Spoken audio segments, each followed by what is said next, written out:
சுவாமி விவேகானந்தரின் சொற்பொழிவுகள். இந்த சொற்பொழிவின் தலைப்பு 4 யோகங்கள். முக்தியே நமது முக்கிய லட்சியம். நம்மை நாம் தனி பரம்பொருள் என்று உணரும் வரை நாம் அதனை பெற முடியாது. இந்த அனுபூதியை அடைய பல நெறிகள் உள்ளன. இந்த நெறிகள் பொதுவாக யோகம், யோகம் என்றால் சேர்த்தல், நம்மை நமது உண்மை நிலையில் சேர்த்தல் என்று அழைக்கப்படுகின்றன. இவை பலவாறாக பிரிக்கப்பட்டிருந்தாலும் குறிப்பாக 4 நெறிகளாக இவற்றை வகுக்கலாம். இவை ஒவ்வொன்றும் நம்மை அந்த தனி பரம்பொருளின் அனுபூதி நிலைக்கு மறைமுகமாக அழைத்து செல்லும் வழிகள் மட்டுமே. எனவே மனிதர்களின் பல்வேறு இயல்புகளுக்கு ஏற்றவாறு இவை அமைந்துள்ளன. இங்கு ஒன்றை நினைவில் கொள்வது அவசியம். சாதாரண மனிதன் தனது முயற்சியால் உண்மை மனிதனாகிய பரம்பொருள் ஆகிறான் என்பதல்ல. ஏனெனில் பரம்பொருளில் ஆகுதல் என்பது இல்லை. அது எப்போதும் சுதந்திரமாக பரிபூர்ணமாக உள்ளது. ஆனால் அதன் இயல்பை தற்காலிகமாக மறைத்துள்ள அஞ்ஞானம் நீக்கப்பட வேண்டும். ஒவ்வொரு மதமும் ஒவ்வொரு நெறியை குறிக்கிறது. யோக நெறிகள் ஒவ்வொன்றின் முழு நோக்கமும் இந்த அஞ்ஞானத்தை நீக்கி ஆன்மா தனது சொந்த இயல்பை மீண்டும் பெறச் செய்வதை. இதற்கு பயிற்சியும் வைராக்கியமும் முக்கிய துணைகள். வைராக்கியம் என்பது வாழ்க்கையில் பற்றற்ற தன்மை. வாழ்க்கையில் நாம் வைத்திருக்கும் பற்றே, இன்ப நுகர்ச்சியில் நாம் கொள்ளும் விருப்பமே பந்தத்தொடரின் காரணம். பயிற்சி என்பது ஏதாவது ஒரு யோகத்தை இடைவிடாமல் பழகுவதே. கர்மயோகத்தை பற்றி பார்ப்போம். செயலின் மூலம் மனத்தை தூய்மையாக்குவதே கர்மயோகம். நல்லதானாலும் கெட்டதானாலும் செய்த செயல் அதற்கு ஏற்ப நல்ல அல்லது தீய பயனை தந்தே தீரும். செயல் என்ற காரணம் இருக்கும் வரை அதன் விளைவை எந்த ஆற்றலும் தடுக்க முடியாது. எனவே நற்செயல்களால் விளையும் நற்பலனிலும் தீய செயல்களால் விளையும் தீய பலனிலும் கட்டுண்டு முக்தி பெறுவோம் என்ற நம்பிக்கையே இல்லாமல் மனிதன் முடிவற்ற பந்தத்தில் உழல்கிறான். ஆனால் செயல் என்பது உடலுக்கும் மனத்திற்கும் மட்டுமே, ஒருபோதும் ஆன்மாவிற்கு இல்லை. ஆனால் செயலால் ஆன்மாவை மறைக்கும் ஒரு திரையை உண்டாக்க முடியும். தீய செயலால் வரும் திரையே அஞ்ஞானம். நற்செயல் ஒழுக்க சக்திகளை வலிமைப்படுத்தி பற்றற்ற தன்மையை உண்டாக்குகிறது. தீய செயல்களை நோக்கி செல்லும் தன்மையை அளிக்கிறது. அதன் மூலம் மனத்தை தூய்மையாக்குகிறது. ஒரு செயலை இன்ப நுகர்ச்சிக்காக செய்தால் அது அந்த இன்பத்தை மட்டும் தருகிறது. மனத்தை அது தூய்மைப்படுத்துவதில்லை. எனவே செயலின் பலனை அனுபவிக்கும் ஆசையின்றி செயல் புரிய வேண்டும். இவ்வுலகிலோ மறு உலகிலோ இன்பம் நுகரும் எல்லா ஆசைகளையும் எல்லா பயங்களையும் கர்மயோகி என்றென்றைக்குமாக விட்டுவிட வேண்டும். பயன் கருதாமல் செய்யப்படும் இந்த செயல்கள் எல்லா தலைகளுக்கும் வேறான தன்னலத்தை அளித்துவிடும்.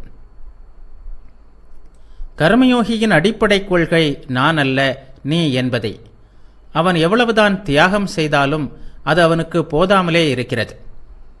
ஆனால் இந்த தியாகங்களை சொர்க்கத்திற்கு செல்லும் விருப்பமோ பெயர் புகழ் நாட்டமோ இவ்வுலகில் வேறெந்த நன்மையை தேடும் எண்ணமோ இல்லாமல் அவன் செய்கிறான். இந்த தன்னலமற்ற செயலின் விளக்கமும் நியாயமும் யோகத்தில்தான் கிடைக்கும். என்றாலும் மனிதனின் இயல்பான தெய்வீகத்தன்மை அவனை இந்த தியாகங்களை செய்ய வைக்கிறது.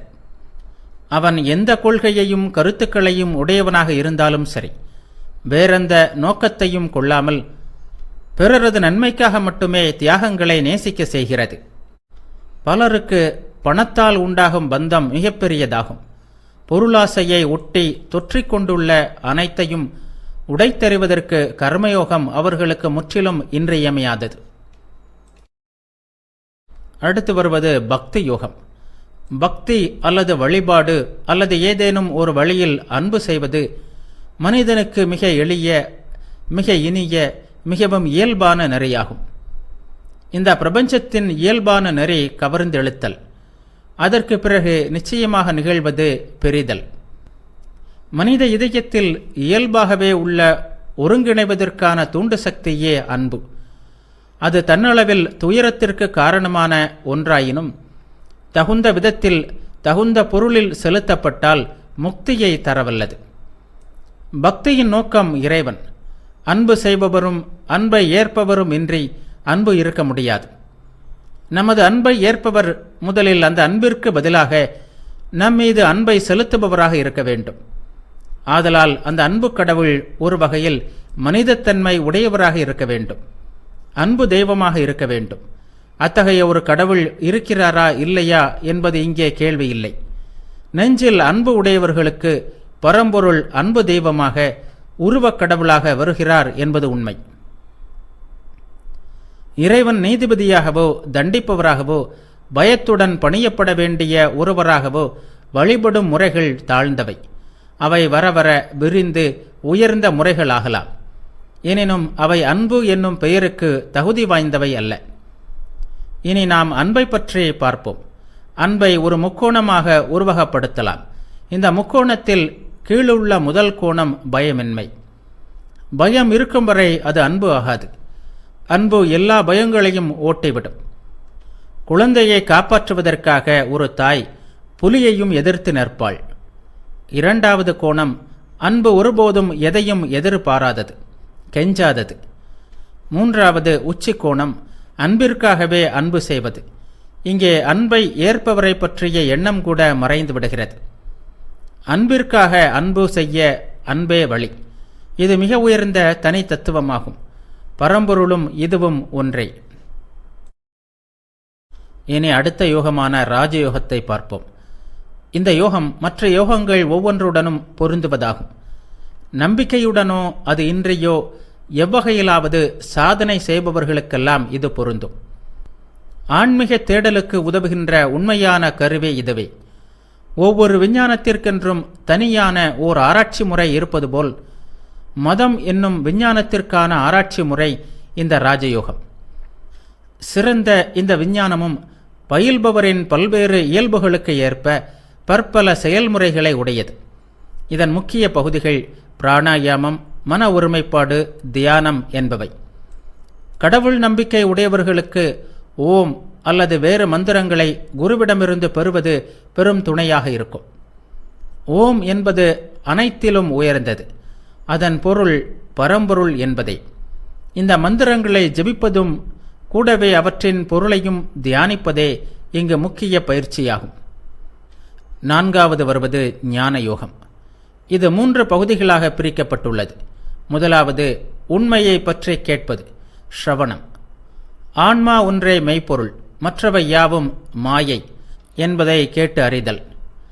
இரண்டாவது, கேட்ட இந்த உண்மையை எல்லா கோணங்களிலிருந்தும் பகுத்து ஆராய்தல். மூன்றாவது, ஆராய்ச்சிகளை முற்றிலும் நிறுத்திவிட்டு உண்மையை அனுபூதியில் அறைவது. இந்த அனுபூதிக்கு 4 விஷயங்கள் வேண்டும். ஒன்று, இறைவனே உண்மை, மற்றவை யாவும் உண்மையற்றவை என்ற உறுதி. 2, சிற்றின்ப நுகர்ச்சியிலுள்ள ஆசையை முற்றிலும் விடுதல். 3, புலன்களையும் மனத்தையும் அடக்குதல். 4, முக்தி பெற தீவிர ஆசை என்பவை. எப்போதும் இந்த உண்மையை தியானிப்பது, ஆன்மாவிற்கு அதன் உண்மை இயல்பை நினைவூட்டுவது ஆகிய இரண்டுமே இந்த யோகத்தின் வழிகளாகும். இது அனைத்திலும் உயர்ந்த நெறி, அதே வேளையில் அனைத்திலும் கடினமானதும் ஆகும். பலருக்கு இது அறிவுக்கு எட்டலாம், ஆனால் அனுபூதியில் உணர்பவர்கள் மிக சிலரே. சுவாமி விவேகானந்தரின் கர்மயோகம் சொற்பொழிவுகள். இந்த சொற்பொழிவின் தலைப்பு குணத்தின் மீது செயலின் விளைவு. செய்தல் என்று பொருள்படுவதான குரு என்ற சமஸ்கிருத மூலத்திலிருந்து தோன்றியது கர்மம் என்ற சொல். எல்லா செயல்களுமே கர்மம்தான். செயல்களின் விளைவுகளையும் இந்த சொல் குறிக்கும். தத்துவம் சம்பந்தமாக வரும்போது இந்த சொல் சில வேளைகளில் நமது முன்வினைகளின் விளைவுகளையும் குறிக்கும். ஆனால் கர்மயோகத்தில் கர்மம் என்ற சொல் செயல் என்ற பொருளில் மட்டுமே பயன்படுத்துகிறோம். மனித சமுதாயத்தின் குறிக்கோள் அறிவு. கீழை நாட்டு தத்துவம் நம் முன் வைத்துள்ள ஒரே லட்சியமும் இதுவே. மனிதனின் லட்சியம் இன்பம் அல்ல, அறிவே. இன்பமும் போகமும் ஒரு முடிவுக்கு வந்தே தீரும். இந்த இன்பத்தை லட்சியமாக எண்ணுவது தவறு. தான் அடைய வேண்டிய லட்சியம் இன்பமே என்று மனிதன் முட்டாள்தனமாக நினைப்பதுதான் இன்று உலகில் காணப்படும் எல்லாவிதமான துன்பங்களுக்கும் காரணம்.